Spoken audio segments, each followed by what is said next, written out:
बड़े अफसोस से मुझे ये कहना पड़ रहा है कि जो कॉल दी कोई रैली की, जिस तरह जेल भरो तहरीक की कॉल दी और उसका ईंधन बनाया वर्कर्स को, यंगस्टर्स को, और ख़ुद घर में छुप के बैठे रहे। और आप देखो कि घर में ना सिर्फ छुप के बैठे रहे, बल्कि जब तक पुलिस खड़ी रही चारपाई के नीचे से नहीं निकले और आगे किया हुआ था कौम के बच्चों को। कल जो बच्चा, जो कौम का नौजवान एक हलाक हुआ है, मैंने आज अभी कहा है कि उसकी इन्वेस्टिगेशन होनी चाहिए, लेकिन क्या इस बात का जवाब यंगस्टर्स को नहीं मांगना चाहिए? कौन सी दुनिया की ऐसी कैंपेन है या कौन सी दुनिया की ऐसी तहरीक है जिसमें लीडर छुप के घर में बैठा हो और यंगस्टर्स को और पाकिस्तान की यूथ को डंडे खाने के लिए आगे कर दिया हो?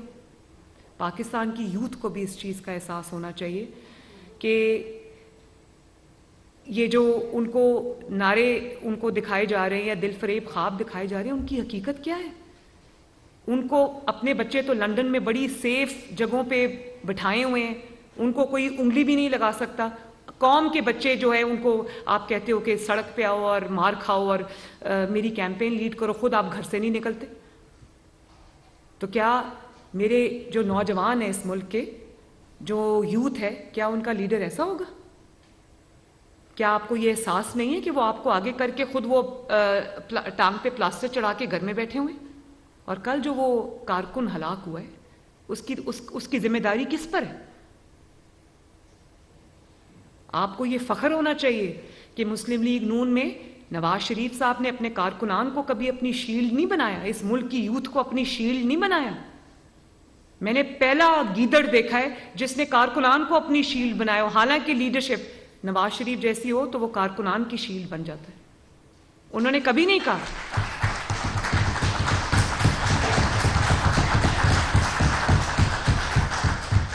ये होता है शेर और गीदड़ में फर्क, ये होता है लीडर और गीदड़ में फर्क।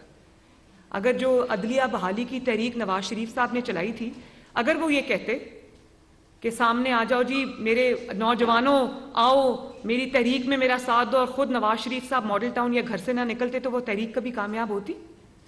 दुनिया की मैंने पहली तहरीक ये देखी है जिसमें लीडर घर में छुप के बैठा है और खवातीन को और नौजवानों को सामने रखा हुआ है कि आओ मेरी हिफाजत करो।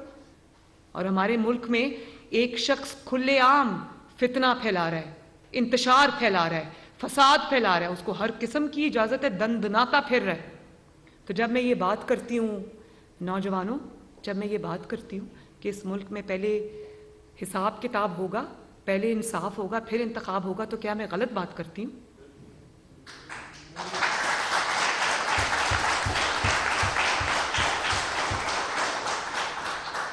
इलेक्शंस का बड़ा आपको शौक उतरा हुआ है, तो पहले ये भी तो पूछना चाहिए यूथ को कि ऐसे फैसले पहले ऐसे इंसान के हाथ में क्यों दिए जो नशा करके बेसुध पड़ा होता है? चौधरी परवेज इलाही साहब आपके चीफ मिनिस्टर थे पंजाब के, उनसे पूछे बगैर असेंबली जबरदस्ती प्रेशर डलवा के असेंबली तोड़वा दी गई। स्टेक होल्डर परवेज इलाही, उससे किसी ने पूछा ही नहीं, उसको कहा तोड़ दो असेंबली, जबरदस्ती प्रेशर डाला। जो इंसान असेंबली में बैठा ही नहीं है, जो इंसान का कोई लेना देना ही नहीं है, वो उसको कह रहा है कि असेंबली तोड़ दो।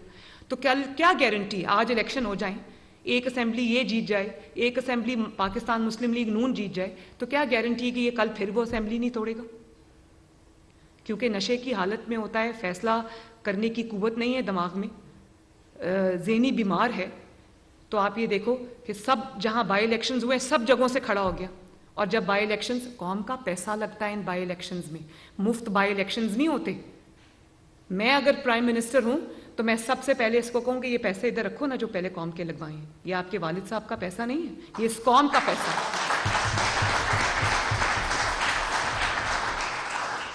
ये 22 करोड़ अवाम का जीता जागती अवाम का मुल्क है, मेहनत करती हुई अवाम का मुल्क है। ये कोई बच्चों का खेल नहीं है। जब दिल किया असेंबली तोड़ दी, जब दिल किया साइफर का रोना रो दिया, उसके साइफर की आड़ में नेशनल असेंबली ऑफ पाकिस्तान तोड़ दी, और आज उसी असेंबली में वापस जाने के लिए दिन रात मिन्नतें कर रहे हैं। ये तजाद देखें जरा, और ये तजाद नहीं है, ये मंशियात ज़दा दिमाग के फैसले हैं। तो ये अदलिया को भी ये सोचना चाहिए किस इंसान के कहने पे ये फैसले हो रहे हैं, किस इंसान के। जिसका सुबह फैसला कुछ होता है, दोपहर को कुछ होता है, शाम को कुछ होता है। अपने लोगों को कहता है बाहर निकलो, खुद घर में बैठा होता है। और फिर वो जो कल पीटीआई का कारकुन हलाक हुआ, कल मेरा दिल खून के आंसू रोया जब मैंने रात को वो तस्वीर देखी। नौजवानों में आपसे मुखातिब हूं, वो तस्वीर देखी जब उस नौजवान के बाप को, वालिद को, उम्र रसीदा वालिद को मुलाजिम होता है, वो उसका बच्चा हलाक हुआ है, उसका बच्चा जान से गया है और उसको बड़ा और टांग पे टांग रखी हुई थी, जूते का मुंह उस बुजुर्ग की तरफ था।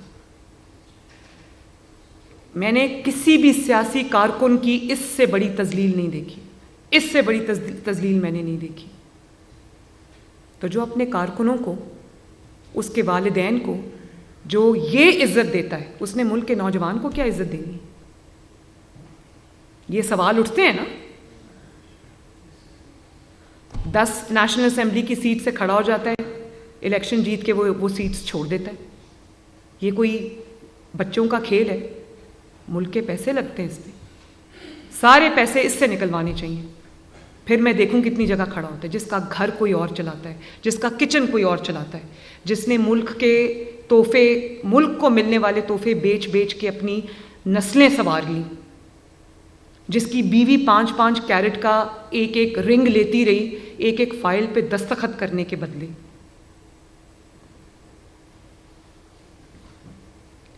जिसने 4 साल में सवाए पैसा बनाने के और कुछ नहीं किया।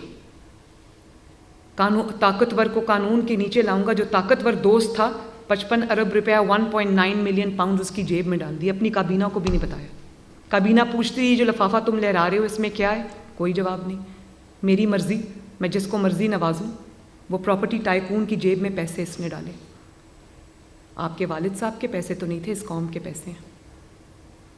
और आप ये देखें कि जब से बैसाखियाँ गई हैं, हमेशा से बैसाखियों पे था, चाहे वो जनरल पाशा हो या वो जनरल ज़हीरुल इस्लाम हो, कोई भी हो, जब से बैसाखियाँ गई हैं तब से इनकी अकल ठिकाने नहीं आ रही, इनको समझ नहीं आ रही इनके साथ हो क्या रहा है, क्योंकि आदत है इनको। तो क्या इस मुल्क में कौम के फैसले चलेंगे, नौजवानों के फैसले चलेंगे या बैसाखियों के फैसले चलेंगे? ये तो फैसला अब हो जाना चाहिए।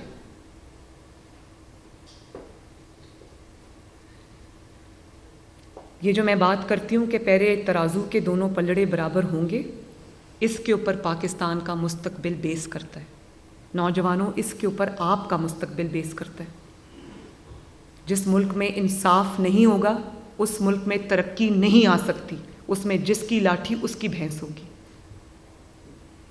और जो लोग इसका साथ देते हैं, मैं उनकी अकल पे हैरान हूँ कि ये जो अभी ऑडियोज़ आई हैं जिसके अंदर कोई कह रहा है कि ये हमारे अपने जज बैठे हुए हैं सुप्रीम कोर्ट में, कोई कह रहा है मैं ट्रक खड़ा कर दिया हमने बाहर लाके, और कोई ये कह रहा है कि अपनी ये फलां जज के आगे केस लगाओ। बेंच फिक्सिंग हो रही, खुलेआम हो रही है।